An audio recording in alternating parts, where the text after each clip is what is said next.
It's Friday, Feedback Friday, the feedbackiest day of the week. Ha! Long week, productive week, good week. Yes, this was a big week on YouTube. We started off on Monday talking about bullying, cyberbullying. Then we got into the feminine mystique and campus rape myth on Tuesday. And then we got into racism and artistic freedom on Wednesday and Thursday. Like I said, big week. Successful week as well when I can do a video on feminism and a touchy subject like campus rape myth, get 2,000 people watching it in a couple days and get 220 thumbs up and 3 dislikes. That's amazing. That's huge positives. 10% of the people who watched it bothered to thumbs up it. That's big. And the reason I like doing these videos in this forum is that it's basically a sample size, right? I try out an idea and see what people think, see how it's received. And when you get 2,000 people watching something, that's a significant sample size. And people say, well, you self-select in and all that stuff. But I've got a pretty diverse group thinking wise. And I mean, obviously the bulk of my viewers are male because it's about gaming, although the female numbers are creeping up. Yay. But it is a primarily male audience. And I think that's even more important. Hey, we talk about feminism every Tuesday and people, predominantly gamers, are into it. They appreciate the information. And I think that's awesome. And then, moving on, I mean, what can I say about, Wednesday and Thursday? Nelson Blake II is just a super awesome dude. And I admit I am in awe of comic book artists in general. I think they're some of the most talented artists in the world because not only do they have to draw goods, but they have to draw fast.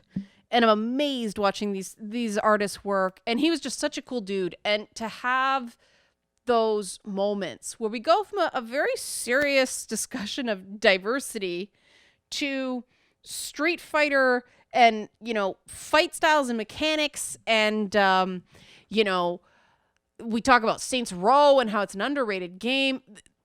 This is amazing. Like, these are the positives about the experience of being a gamer and sharing your experiences with other gamers that we don't see in the mainstream press, right? I mean, this is stuff that doesn't get out. And I think it should. Like, this is why I do this series, is because I want people to see that gamers are people. And it's so crazy that we actually have to sort of do a series just to talk to people who identify as hardcore gamers and show we're people. But we do have to do that. So, allons-y, here we go. Some cool stuff coming up. Actually, before I get to that, I wanna thank everybody for being very cool in the comments and in the response to especially Tuesday's video. And there were some people that questioned me on some things.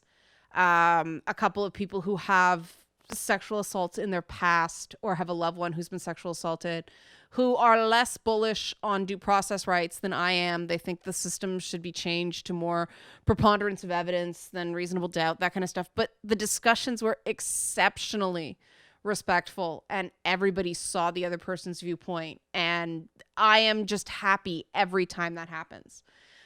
Because I think those are exceptionally productive conversations where everyone learns from each other. And that makes me so happy. And then even a couple of I'm not going to call them out because I don't want to embarrass you guys because I love you guys in your own warped, weird way. But there are a few people who comment on my YouTube channel fairly regularly. And they never have a good thing to say. It's always some criticism. But I determined, watching the comments for a while, that these were not haters. These are just people that try to be helpful by telling me how I can improve or what they disagree with. That's just the way they communicate. And the Tuesday video about the feminine mystique and campus rape myth, this person who doesn't say anything positive, or very rarely, said that they really struggled. It really upset them, the comparisons between, second wave feminists and gamers, but they couldn't disagree with it. The logic held, and I'm like, yay! And that's sort of the benefit of letting negative feedback, let it go. Let it go. No, that's not what I meant. To let it sort of stay on the channel, like allow people to post negative comments as long as they're, criticizing the ideas, not attacking the person, and as long as they stay in bounds. It felt really cool to finally find a point of understanding with this commenter who I didn't understand why they watched my content all the time to complain about it, but that was entertainment for them, so that's fine. So I mean, it was nice to be validated on my belief that you can't dismiss every critic as a hater, that there is a difference between a critic and a hater. And I was very pleased that this person turned out to be a critic, and you can have a symbiotic relationship with your critics, right? And not a hater. And so I just wanted to say, yay, go team. That made me very, very happy. Coming up next, this was a very busy week. It's going to continue. If you're in the Ottawa area and feel like coming to a gaming conference, I will be speaking at the Ottawa International Games Conference. It is the same time period as PAX East, but I believe it's like the kickoff party is on Sunday, and then it's Monday, Tuesday, Wednesday. I'm speaking on the Monday, and I'm doing a talk on accidental sexism in game design. And this is the same one I did at Sheridan College. It's adapted, though, because that was for students. This is going to be for professionals, and I'm taking some of the mobile stuff out of it because I put that in for that class. So if you're in the Ottawa area, tickets are still available. You can check it out. Now, it is a development conference, so it's expected to be for pros. So expect that in the ticket price. But yes, come see me speak. Then in Toronto, I said that like not a Torontonian. We say Toronto. The rest y'all say Toronto. And I try to not sound so much like a Torontonian. We say Toronto, but we say Torontonian. It's weird. It's just because we drink a lot of beer up here in Canada, and so we tend to slur. Kidding. But on the 29th, I think it's a Friday. I'm not sure. Don't quote me on that. It is April 29th. I am appearing at EGLX. It's a brand new... Oh, no, the 29th is a Sunday. Good. No, that's May. Wrong calendar. There you go. Yes, it is a Friday. I'm appearing at EGLX. It is a brand new game conference, and I'm doing a panel on how to get into... It was supposed to be how to get into game dev. They call it how to get into game design, but that's not what we're actually talking about. We're talking about the process of working in this industry, because as I said to them, I've worked in game development, but I'm not a game designer. I'm an analyst. I'm not a designer. Whoops. But yeah, I'm basically going there to meet certain other people who are going to be there. So I'm really looking forward to that. But if you'd like to see me speak, or, you want to just see me in person, I will be at EGLX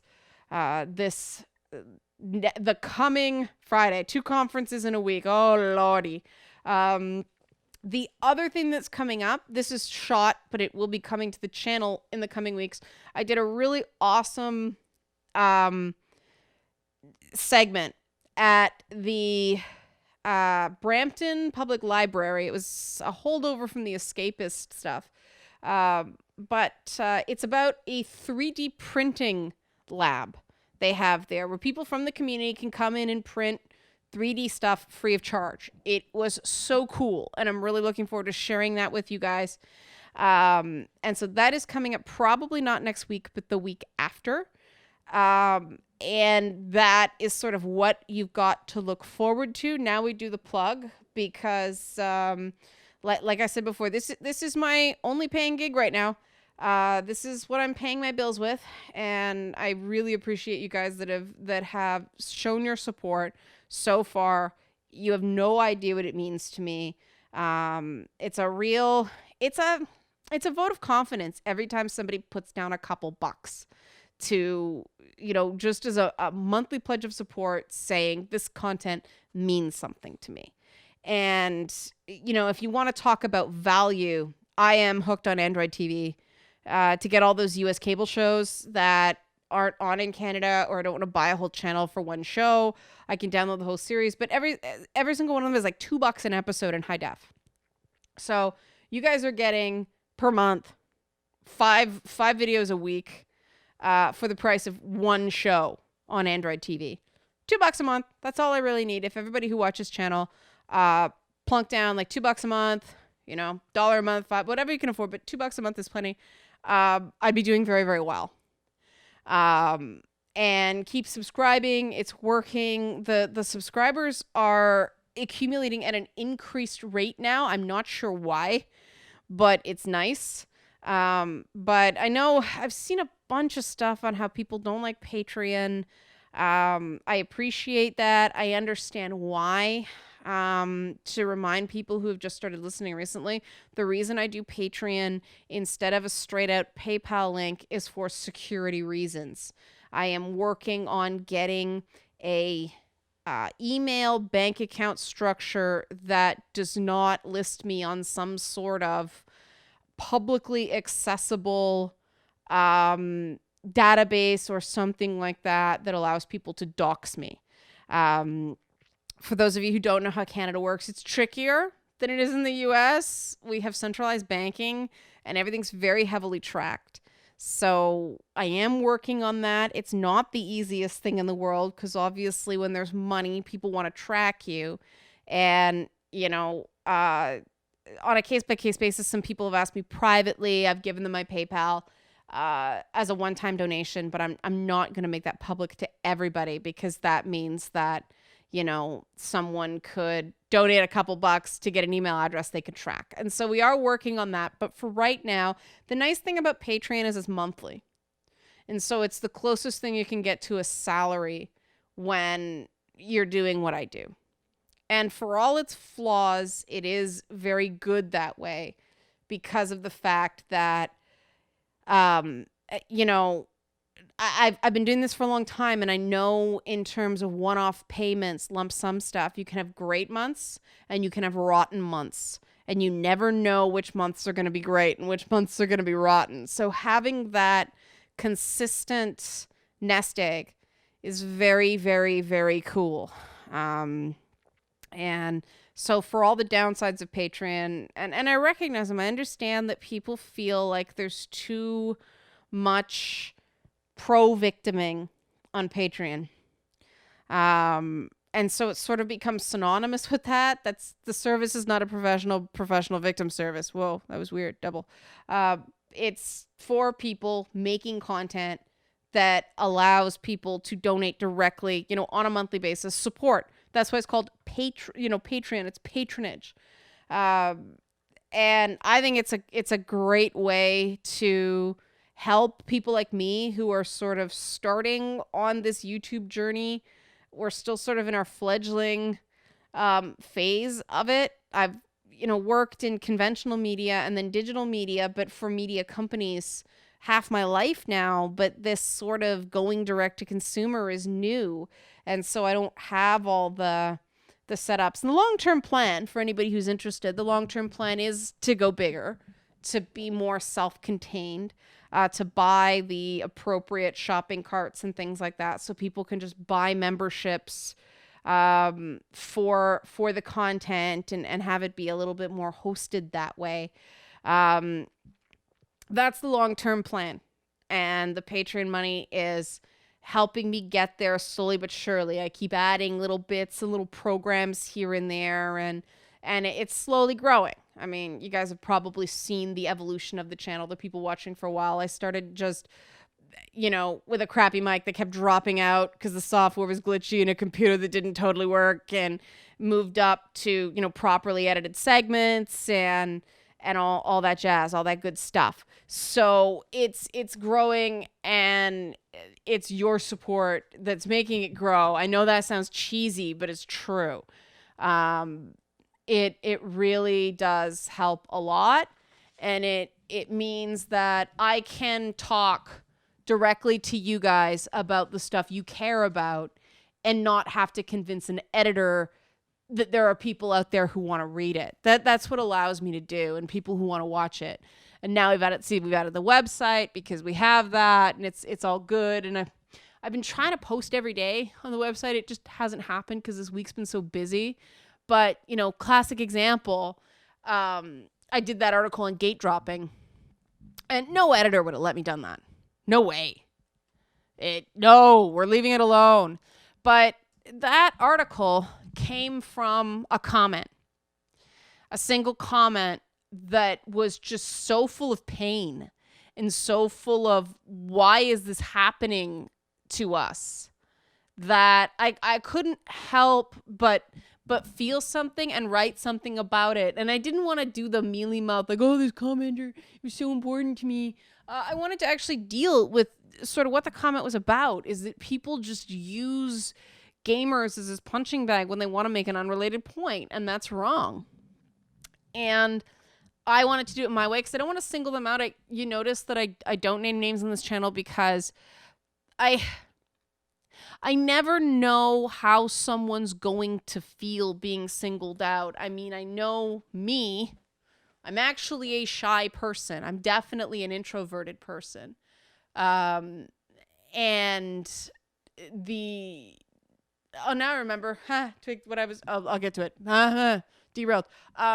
But I find it very jarring when someone mentions me without me sort of being aware it's going to happen. And it's not a bad thing. It's just jarring. Like, I've been noticed. I must go into hide mode. I don't like being singled out for attention unless I'm sort of, the funny thing is that sort of marked my destiny as a host because I was so shy as a kid. My mother put me in dance classes and theater classes and things like that to try to cure me of my shyness, for lack of a better term. And it didn't do that because you can't cure introversion. It's not a disease. And yes, introversion and shyness are not the same thing, but they're linked.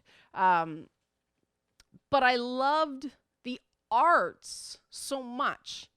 I love the ability to tell stories. I loved the ability to communicate in different ways. That the love of the art form overcame my shyness. So it didn't actually take the shyness away. It's still there. And there are some times, and I'm sure you guys can relate to this being gamers, that I need a break and I need to be able to just hide and not talk to another living soul and stay away from that sort of attention because I don't thrive off of it. But what it did teach me is that I can forget about that when something really matters to me. And, based on the fact that I do this every day and I keep putting myself out there and I keep taking, creative and intellectual risk, that tells you how much I care about video games and the video game community.